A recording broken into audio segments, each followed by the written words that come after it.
The skies above New York darkened at precisely 14:32 Greenwich Mean Time on a Tuesday in April, not from clouds, but from something far more terrifying, a fleet of crystalline vessels that seemed to absorb rather than reflect light.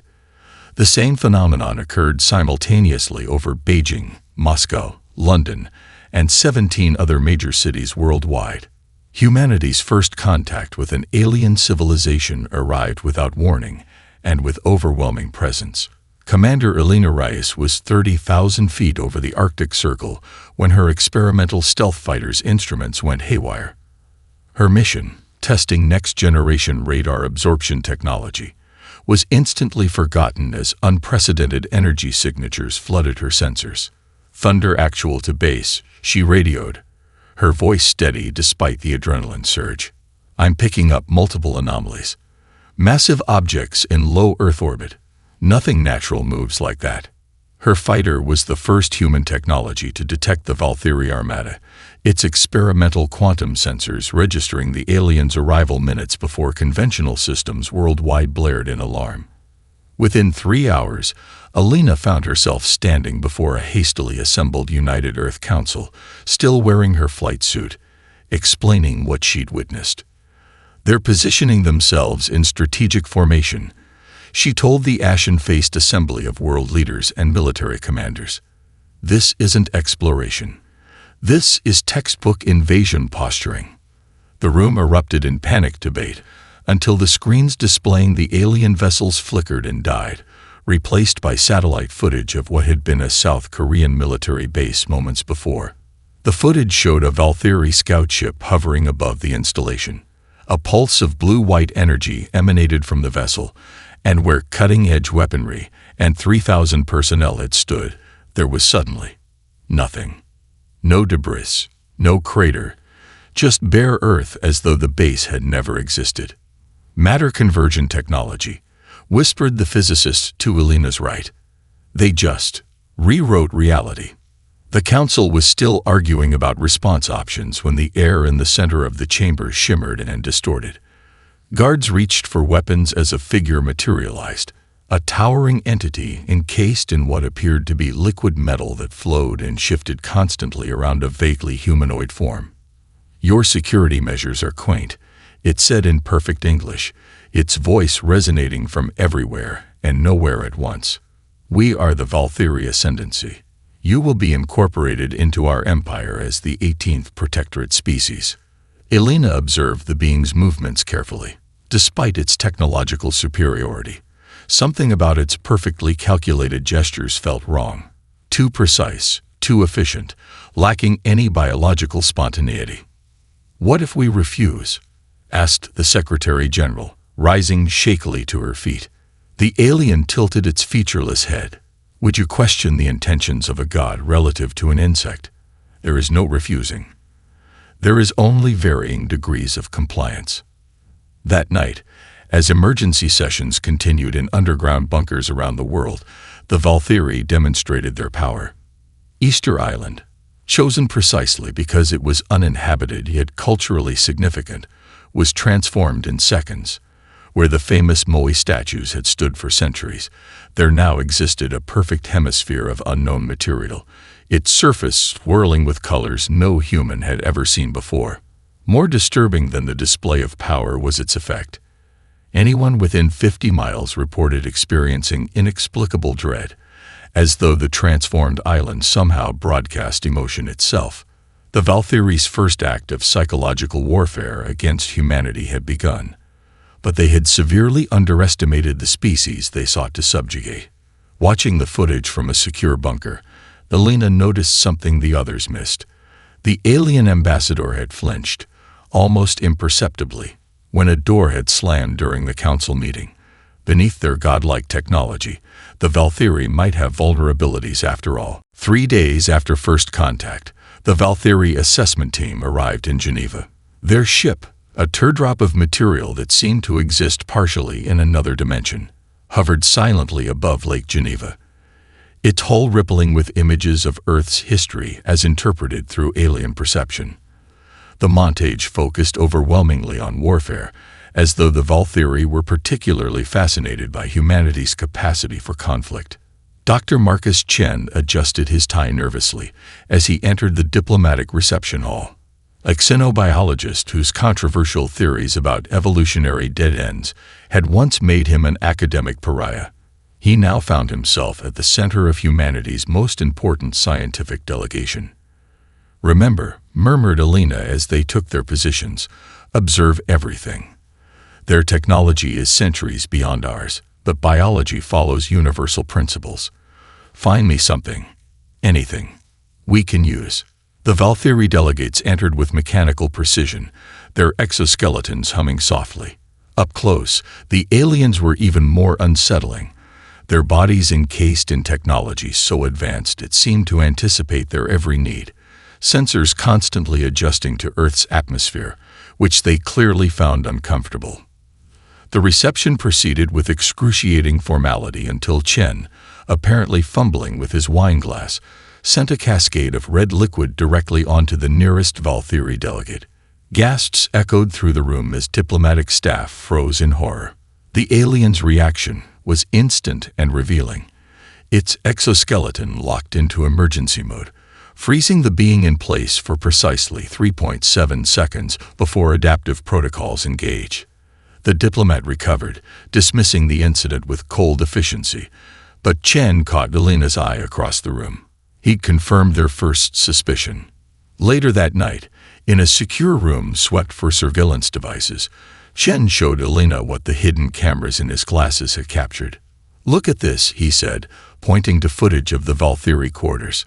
The aliens had transformed their assigned diplomatic suites into environmental chambers, where atmospheric conditions shifted every few minutes.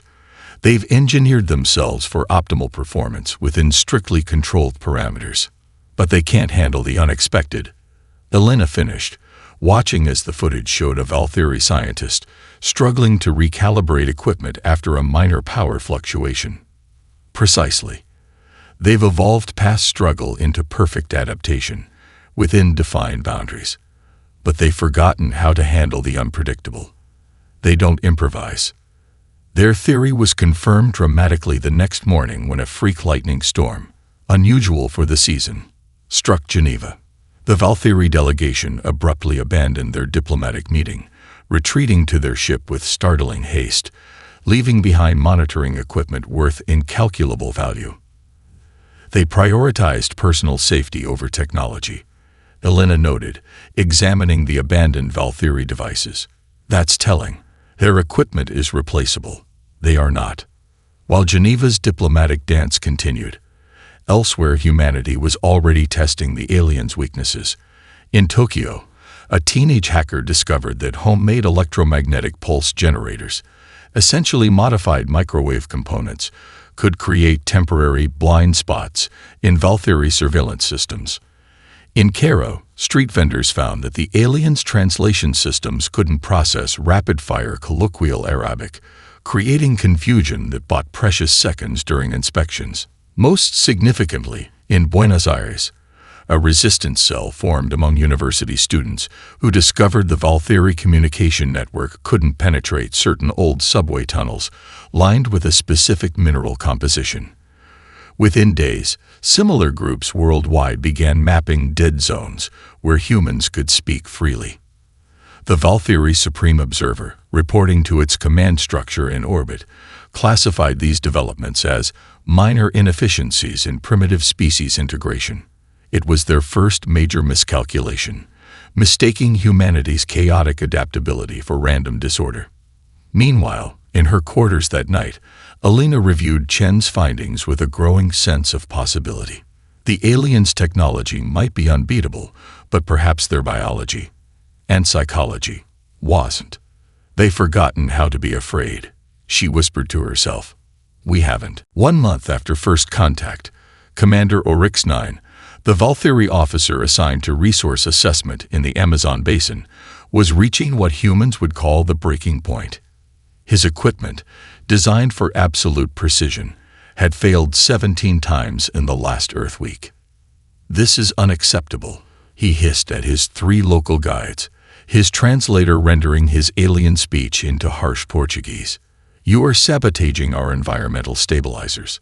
The guides, experienced Amazon researchers who had been pressed into service, tried explaining that the rainforest's natural humidity affected electronic equipment, but the alien wouldn't listen. Logical by programming and impatient by nature, Orcs 9 made a decision that would change the course of the occupation. "Example required," he stated flatly, and executed the 3 guides using a neural disruptor that stopped their hearts instantly. What the Valkyrie commander failed to understand was the complex web of relationships that connected these seemingly insignificant humans to the region. By nightfall, 12 indigenous tribes had received word of the executions. By morning, they had vanished into the rainforest, taking with them critical survey data and local knowledge that no Valkyrie scanning technology could replace. Similar patterns emerged worldwide as the aliens' coldly logical approach collided catastrophically with human unpredictability. In Singapore, a network of former cybersecurity experts discovered they could insert contradictory commands into Valkyrie patrol routes, sending heavily armored alien units into the city's narrowest alleyways where their bulky exoskeletons became trapped, requiring embarrassing extraction operations. In the Swiss Alps, farmers led survey teams on seemingly efficient paths that just happened to expose the aliens to rapid temperature changes, forcing their life support systems to work at capacity until failures became inevitable. Dr. Chen, working from a hidden laboratory beneath Madrid's oldest hospital, confirmed what these global resistance efforts suggested. Examining a damaged Valkyrie exosuit recovered by French partisans, he made a breakthrough discovery. "They've engineered stress responses completely out of their biology," he told Elena during a clandestine meeting in Paris's catacombs. The ancient limestone tunnels naturally blocked Valkyrie surveillance signals, allowing rare face-to-face communication. "Explain," Elena said, studying the neural relay Chen had extracted from the suit. "Humans evolved with fight-or-flight responses, fear, adrenaline, instinctive reactions. The Valkyrie deliberately removed these inefficiencies from their genome. They literally cannot comprehend acting against optimal outcomes or self-interest." Elena considered this. "They can't understand sacrifice." Exactly. Their predictive models assume all species act to maximize survival at all times. This theory led to Operation Fisherman, a series of carefully orchestrated resistance actions designed not for tactical advantage, but to test Valkyrie psychology. Small resistance cells deliberately sacrificed themselves to capture single alien soldiers, a trade-off no Valkyrie commander could comprehend. The operation yielded minimal strategic gains but confirmed a crucial weakness. The aliens couldn't adapt to humans who didn't follow logical behavior patterns. In Moscow, resistance fighters charged directly into Valkyrie energy weapons to allow a single operative to place a primitive signal jammer. In Cairo, an elderly shopkeeper allowed himself to be captured so he could spread misinformation during interrogation. In Manila, fishing boats deliberately violated security zones, drawing alien patrols away from the real target. A communications relay being sabotaged by underwater divers. The Valkyrie High Command, analyzing these irrational human behaviors, categorized them as evidence of primitive evolutionary development rather than tactical sophistication, perhaps their most dangerous misinterpretation yet. Their inability to understand us is becoming our greatest weapon. Elena told the newly formed Resistance Council, representatives from 6 continents connected via retrofitted analog radio technology. They've forgotten what we never could. Sometimes survival requires acting against immediate self-interest. Dr. Chen nodded solemnly. They see our chaos as weakness. We need to make it our strength. 3 months into the occupation, Dr. Chen worked frantically in a laboratory hidden deep within the Cheyenne Mountain complex. Once America's nuclear command center, it now served as humanity's most secure research facility, its Cold War-era shielding unexpectedly effective against Valkyrie sensors. Chen had been working nonstop for 72 hours, surrounded by salvaged alien technology, neural relays, environmental regulators, and fragments of a damaged exosuit. His eyes burned from exhaustion, but he couldn't stop. Billions of lives depended on finding a weakness in the seemingly invincible invaders. The breakthrough came from an unexpected source. As Chen adjusted a captured Valkyrie neural relay, his daughter May, evacuated to the facility weeks earlier, began practicing her violin in the adjoining room. The simple melody of Bach's Minuet in G floated through the ventilation system. The neural relay in Chen's hand suddenly sputtered and emitted a high-pitched whine before shutting down completely. "May," he called out, his heart racing. "Play that again, but closer to my workstation." 3 hours of testing confirmed what Chen had suspected. Specific harmonic frequencies, particularly those found in polyphonic human music, created cascading errors in Valkyrie neural networks. Their hyper-rational minds, optimized for mathematical precision, couldn't process the emotional complexity encoded in human music. Meanwhile, Alina had infiltrated a Valkyrie processing center outside former Chicago, disguised as a human collaborator. What she witnessed chilled her to the core. Massive efficiency chambers, designed to eliminate over 40% of Earth's population, deemed evolutionarily stagnant by alien metrics. "The purification begins in 24 hours," a Valkyrie supervisor informed the human collaborators. "Species improvement requires removal of suboptimal genetic lines."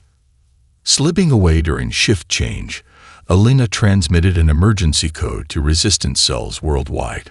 With hours until genocide began, she authorized Operation Thunderclap, humanity's first coordinated global counterattack. At precisely 3:00 Greenwich Mean Time, ancient analog radio towers worldwide simultaneously broadcast a specially composed symphony across all frequencies. A chaotic blend of Bach, indigenous drumming, Tuvan throat singing, and industrial noise. The effect was immediate but incomplete. Valkyrie forces worldwide seized up temporarily as their neural networks struggled to process the acoustic patterns their algorithms classified as mathematical impossibilities. Resistance fighters used the brief window of confusion to destroy key installations and sabotage processing centers. Thousands of lives were saved, but the alien response was devastating. Autonomous hunter drones deployed from orbiting ships began methodically leveling Chicago's downtown. Punishment for humanity's first effective resistance. Alina watched the destruction from a helicopter, preparing to sacrifice herself by drawing drones away from evacuation routes, when she noticed something odd. The machines completely ignored the disorganized flood of refugees, instead targeting empty government buildings according to outdated city plans. They can't adapt to real-time chaos, she realized, speaking rapidly into her comlink. Order all evacuees to move erratically. Avoid main roads. Create unpredictable patterns. The strategy worked. As refugees abandoned organized evacuation plans in favor of chaotic dispersal, the alien targeting systems failed to compensate. The drones, programmed for optimal efficiency, continued destroying empty structures while humans escaped through unpredictable routes. By dawn, the Valkyrie had destroyed 80% of Chicago's infrastructure, but killed fewer than 200 humans, an outcome their efficiency algorithms classified as catastrophic failure. In the war room beneath Cheyenne Mountain, Alina addressed resistance leaders from 6 continents via secure channels. "Today we confirmed 2 critical weaknesses," she said, exhaustion evident in her voice. "Their neural networks can't process our music, and their weapons can't target chaos. For the first time since they arrived, we have hope." The resistance now had a strategy, one the aliens could never have predicted. Humanity would embrace disorder as their greatest weapon. "Become the storm," read the resistance manifesto that spread through hidden networks worldwide. The simple phrase, originally scrawled by a child on a London wall before the Valkyrie erased the entire block, became humanity's rallying cry. 6 months into the occupation, Earth's remaining free populations abandoned all conventional tactics in favor of what Alina called sacred chaos, a strategy that transformed human unpredictability into a weapon more powerful than any alien technology. In Portugal, fishing villages transmitted critical intelligence through variations in net weaving patterns, a code no Valkyrie algorithm could crack because it followed centuries-old traditions rather than computational logic. Mongolian nomads conducted raids while navigating by ancient star maps that confounded alien tracking systems calibrated for GPS coordinates. New York's abandoned subway tunnels became labyrinths of constantly changing paths, maps redrawn daily based on children's crayon drawings, a system so fundamentally irrational that Valkyrie infiltrators invariably became lost. The supreme strategist of the invasion force, a being named Vox Ultima, who had never experienced failure in 17 planetary conquests, began exhibiting signs of what the aliens termed information disorder, the inability to process contradictory data. Human resistance didn't follow any of the patterns predicted by their infallible models. Worst of all, it seemed to be spreading like a virus rather than diminishing under pressure. In desperation, Vox Ultima deployed their superweapon, atmosphere-altering nanobots that began converting Earth's air to match their homeworld's toxic composition.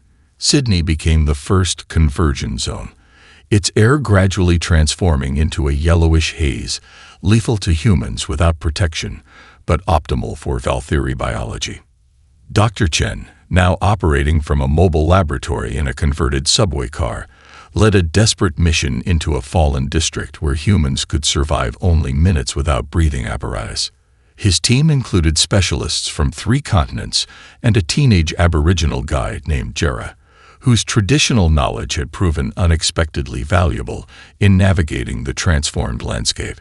"The nanobots are most concentrated here," Chen said, checking his hastily modified instruments. "If there's a weakness to find, it'll be where they're working hardest."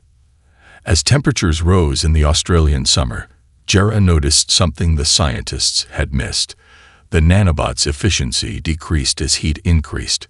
Near a thermal vent where underground fires had burned for decades, the alien technology failed completely.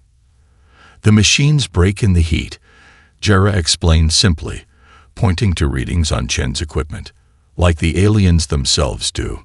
Chen immediately transmitted this discovery to resistance cells worldwide. The nanobots, like their creators, were optimized for precision performance under specific conditions and failed when environments exceeded their parameters.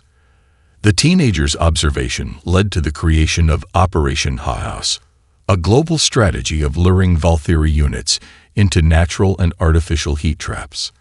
In Death Valley, Alina personally orchestrated the war's first major victory.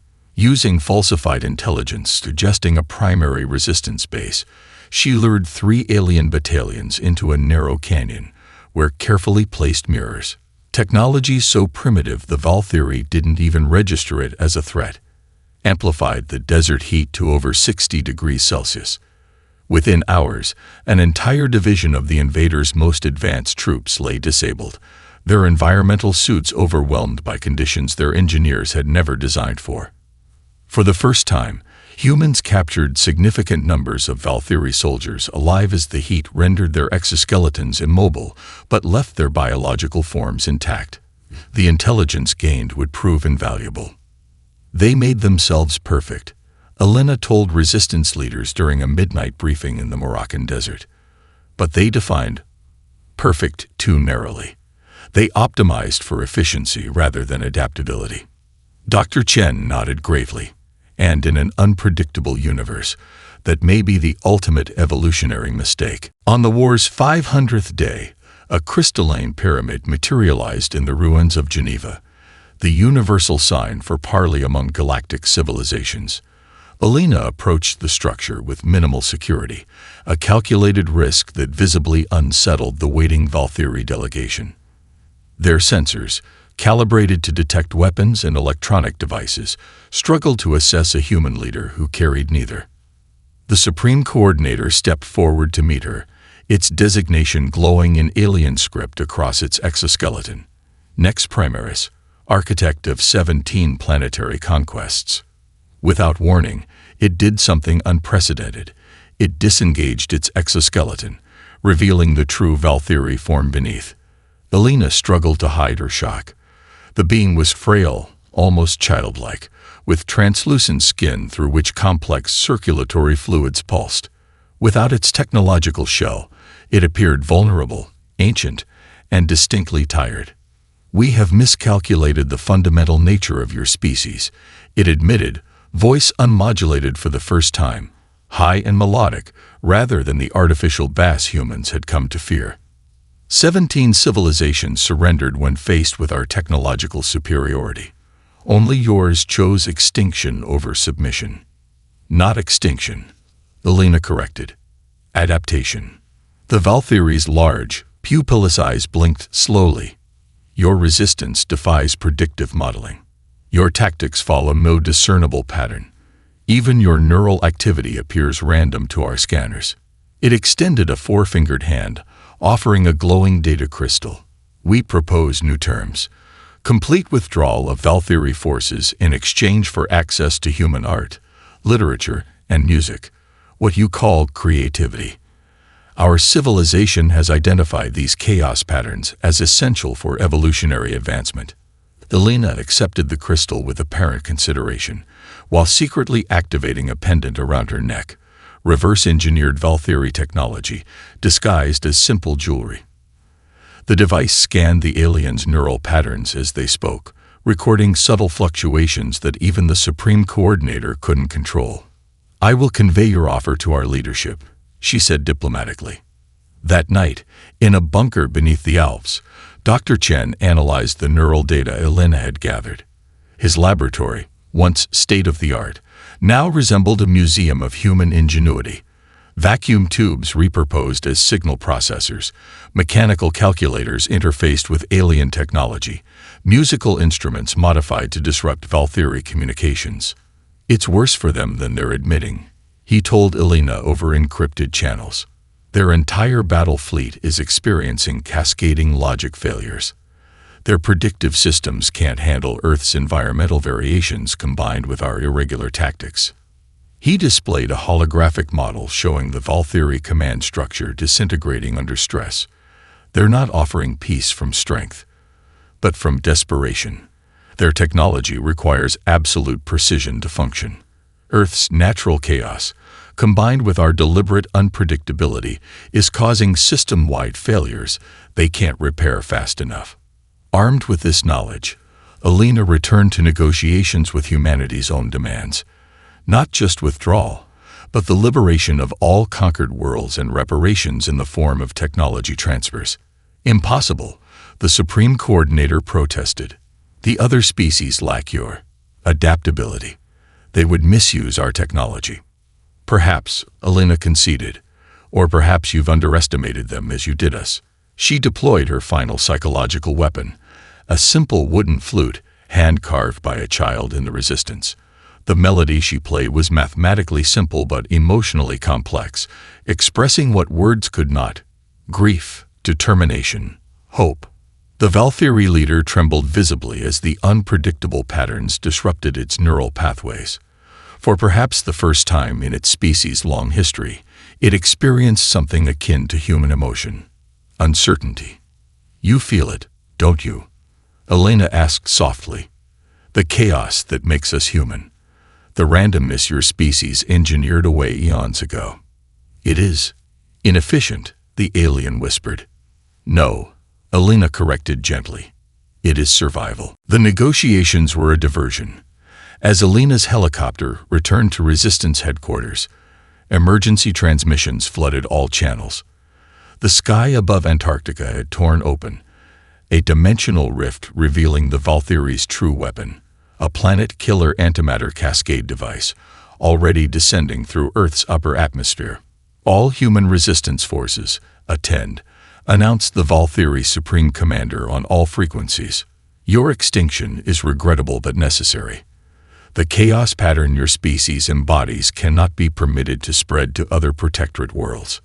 Global communications indicated total surrender was the only option. The antimatter device would trigger a chain reaction in Earth's core, rendering the planet uninhabitable, but preserving its mineral resources, the Valthyri's true objective all along. Dr. Chen, analyzing the weapon's energy signature from his lab, collapsed into hysterical laughter that alarmed his staff. "They built it too perfect," he shouted, pointing to energy oscillations in the device's containment field. "It's calibrated for optimal performance in standardized conditions. They never tested it in a chaotic atmosphere like Earth's." He transmitted his findings to Resistance Command. The weapon's navigation system, though impossibly advanced, relied on an underlying mechanical structure that still followed basic physical laws. Colonel Jackson Wei, Alina's former lover and the Resistance's most skilled pilot, volunteered immediately to lead what everyone recognized as a suicide mission. "We can't disable it. The technology is beyond us," he explained during the emergency briefing. "But we don't need to understand it to break it." Wei's plan was audacious in its simplicity, not to attack the device's quantum systems, but to damage its physical steering mechanisms using the oldest, simplest tools available, what he called Stone Age sabotage.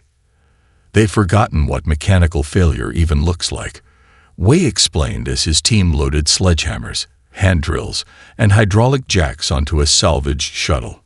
"Their systems are designed to counter electronic warfare, energy weapons, even nuclear detonations, but not a wrench in the gears." Elena watched the mission depart with a crushing weight in her chest. "You don't have to lead this yourself, Jack," she had told him privately. "Yes, I do," he'd replied simply. "Some calculations don't need quantum computers." The suicide mission intercepted the device as it entered the mesosphere. Wei's team, equipped with only basic pressure suits and primitive tools, reached the weapon's outer casing. The Valthyri defensive systems, programmed to neutralize advanced threats, failed to even register the humans as attackers as they began their work. Rather than attempting to disarm the impossible-to-comprehend antimatter containment systems, Wei's team focused entirely on the device's directional thrusters. Sledgehammers smashed coolant pipes. Manually operated drills pierced fuel lines. Hydraulic jacks warped steering vanes. "This is Stonebreaker," Wei transmitted as alarms began to sound throughout the device. "Physical damage complete. Navigation systems compromised. We've." His transmission cut off as the device's automated countermeasures finally identified the threat. But it was too late. The bomb was already veering off course, its trajectory shifting away from Earth's core toward the upper atmosphere. From resistance bunkers worldwide, humans watched as an artificial sun bloomed in near-Earth space. The electromagnetic pulse that followed was catastrophic, disabling all advanced technology on the planet's surface, Valthyri and human alike. In Cheyenne Mountain, as emergency generators struggled to maintain basic systems, Alina stared at the last transmission from Wei's team. She allowed herself 5 seconds of private grief before turning to the Resistance Council. "Phase 1 complete," she said, her voice steady despite the loss. "Their perfect weapon couldn't accommodate imperfect conditions. Now we move to Phase 2. Across Earth, resistance cells activated contingency plans developed months in advance, deploying pre-digital technologies stockpiled for this moment. Telegraph systems, vacuum tube radios, mechanical computing devices, steam engines. For the Valthyri, however, the pulse meant total vulnerability.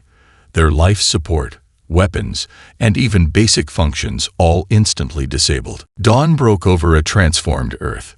The electromagnetic pulse had leveled the playing field in ways no human weapon ever could. In cities worldwide, Valthyri soldiers lay immobile in failed exoskeletons, their perfect technology rendered useless by the very chaos they had sought to eliminate. Elena walked through the streets of what had once been Beijing, now a strange mixture of ancient and alien. Locals had already adapted, using parts from fallen Valthyri craft to reinforce traditional structures. Children played with crystalline fragments that still glowed with residual energy, incorporating alien artifacts into games that had been played for centuries. "Some of them are learning," she observed to Dr. Chen as they watched a group of Valthyri survivors attempt to create shelter from debris. Their movements were awkward, childlike. Beings who had never needed to perform physical labor suddenly forced to use their atrophied bodies. "It's fascinating," Chen replied. "Without their technology, they're experiencing genuine adaptation for the first time in millennia. Those who survive might evolve into something new." The final assault on the Valkyrie command ship, now grounded in the Sahara Desert, was less a battle than a rescue mission. Most of the alien crew had perished when life support systems failed, their bodies dependent on artificial environments that no longer functioned. The Supreme Coordinator survived only by sealing itself in a crude mechanical life support chamber of its own design, perhaps the first creative act in a lifetime of perfect technological solutions. Alina and Chen found the once mighty leader in the ship's command center, surrounded by dead compatriots. "How?" it asked simply when they entered, its voice now raspy without electronic enhancement. "We had perfect predictions, perfect weapons, perfect evolutionary pathways." Alina placed a simple object on the alien's console, a 30,000-year-old human stone tool, still sharp enough to cut. The ancient hand axe, crafted by human ancestors who had survived ice ages and predators, with nothing but their wits, seemed to mock the failed alien technology surrounding it. "We never stopped being animals," she explained. "Technology was our advantage, not our crutch. When it failed, we remembered how to use these. When yours failed, you had forgotten everything that came before." 3 months later, as humanity began rebuilding with selective use of salvaged alien technology, a fleet of unfamiliar ships entered the solar system.